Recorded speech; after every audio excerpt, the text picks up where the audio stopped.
สุดยอดมากมีแห่งจริงๆ สบายดีครับพี่น้องทุกคนเนี่ยเบิ่งทางนี้เนาะเมื่อเนี่ยสิแปลงทางเนาะทางมันตันดินเจือนเนาะดินเจือนอยู่ปบ้านตะยงเฮาเนาะนี่เนาะรถกับไปบ่ได้เนาะถ้ารถไปได้นี่ก็สิเก็บเงินอีกเนาะเพราะว่าเฮาเฮ็ดทางเนาะเก็บทางเฮาสิให้รถใหญ่ไปได้เนาะนี่เนาะพี่น้องทุกคนนี่ก็เบิ่งนำกันเด้อเนาะมันตันทางเนาะ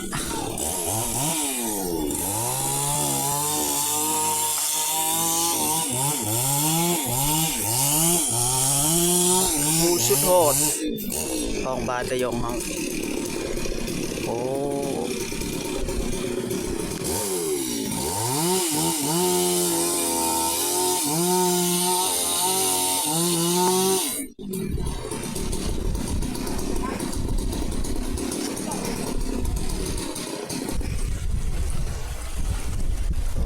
เพื่อสิแล้วเนาะเพื่อสิแล้วมัน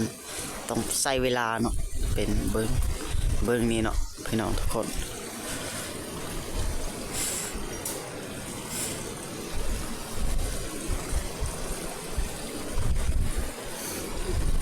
เบิ่งนี่บอกว่าเฮ็ดมันง่ายเบิ่งนี่เบิ่งก่อนจักมันตันไปบ่ได้ทางนี้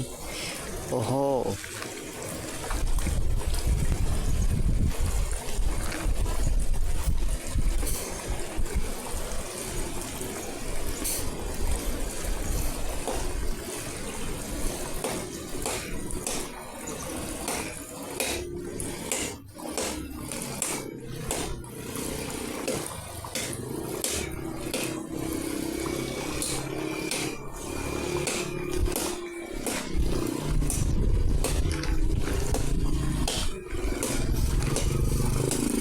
โอ้โห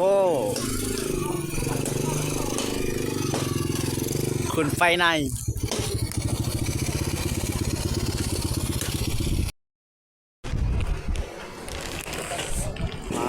น่าสนใจเลยนี่เบิ่ง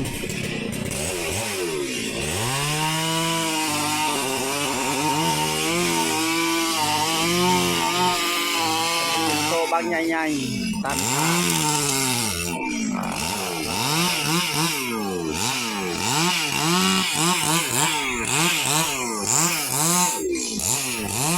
เจือน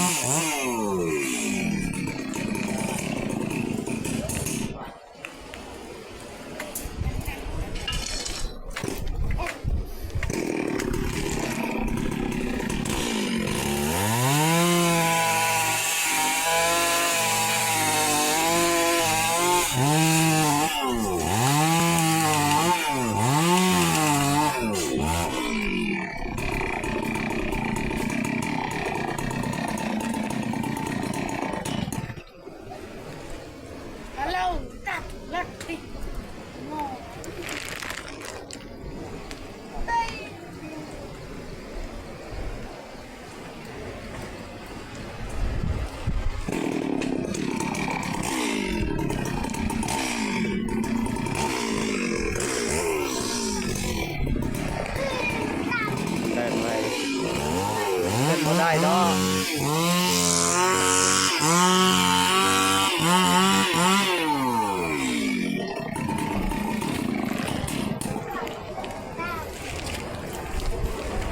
นายอยากขึ้นรู้ได้นะ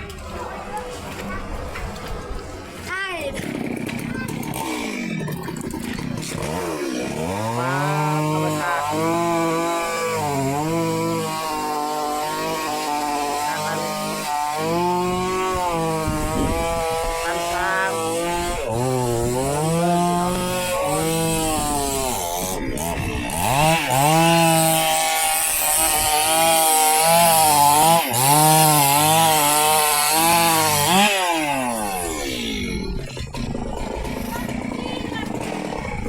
เก็บเลยเถอะ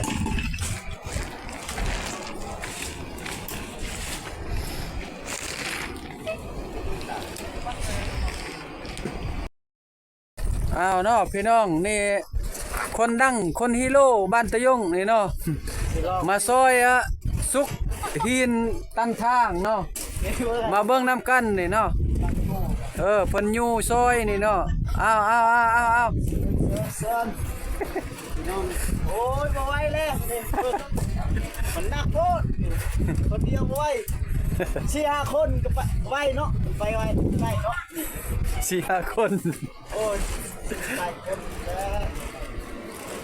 คนแล้วบ่ได้นี่แหละออกขึ้นไหมนี่เนาะรถกำลังขึ้นรถนี่เฮาแปลงแล้วเนาะเฮาแปลงแล้วก็รถใหญ่มันขึ้นเนาะแล้วก็ขอกินน้ำกินในเนาะขอกินน้ำกินในเบิ่งนี่โอ้ยรถนี่ก็ไปได้เนาะรถวีโก้ก็อย่าลืมนะเด้อไปได้ดอกเขาไม่รู้เราทำมันติดแล้วเบิ่งเนาะเบิ่งรถใหญ่ไปได้เนาะสิลองเบิ่ง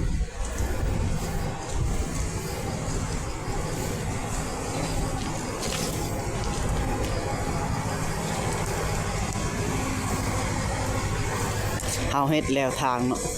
รถนี้ไปบางทีก็ไปได้เนาะเฮาเฮ็ดแล้ว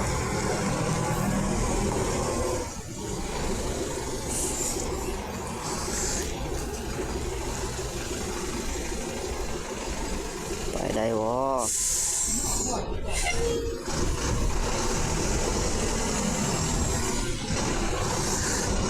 ไปรอดบ่หรือบ่รอด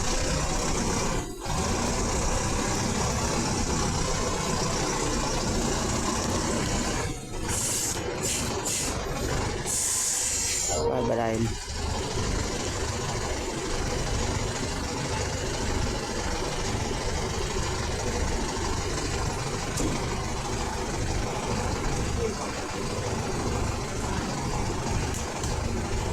บ่ได้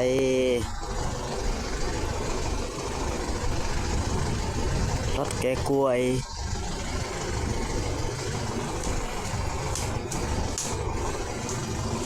มีแต่รถวีโก้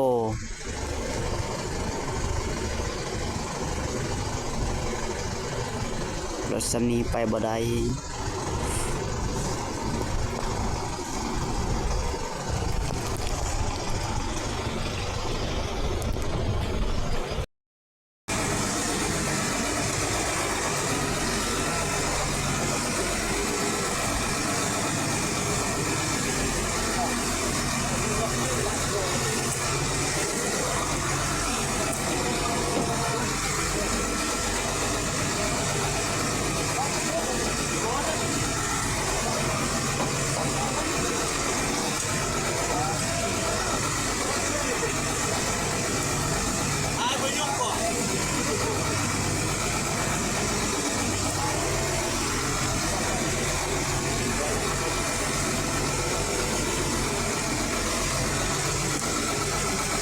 รถเนี่ยให้อันนี้เยอะยังเยอะตุ้มถูนี่นะบ้า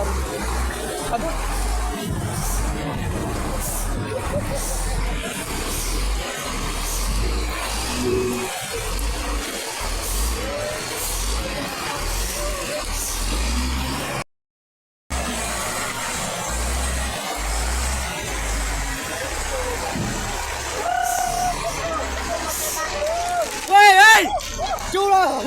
chú đi bắt rồi neo vai gì nè tiền hãy biết không ta check góc nên ra góc từ là mà check iPhone nó lại check từ iPhone của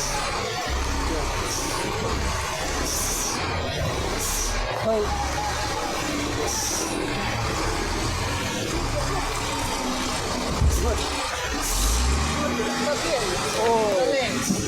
lẻ hơn rồi cái lẻ là mò hi chiêu hơn này chiêu rồi apa sih lo kilo apa kilo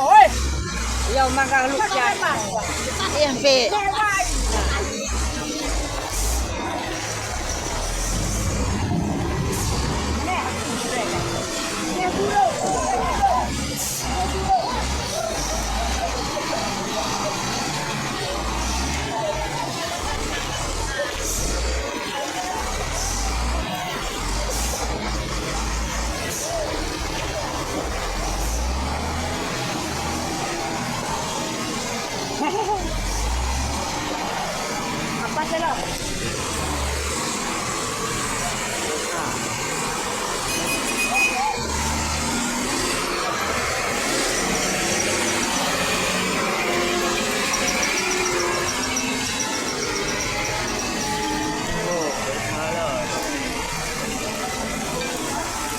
ไปได้ราเว้ย